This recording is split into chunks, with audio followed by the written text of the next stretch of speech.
Welcome to Rohit sir class. ఒకసారి observe question ఇక్కడ.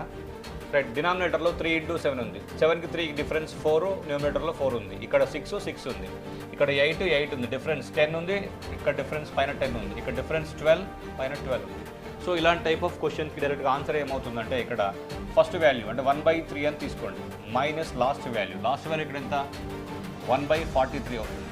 So దీన్ని సింప్లిఫై చేస్తే 43 × 1 43, 3 × 1 3, 43 - 3 డివైడ్ బై 3 × 43 అని రాసుకోవచ్చు. ఇప్పుడు దీన్ని ఏ విధంగా రాసుకోవచ్చు అంటే 40/129 రాసుకోవచ్చు. విచ్ వన్ ఇక్కడ మనకి సెకండ్ వన్ అవుతుంది.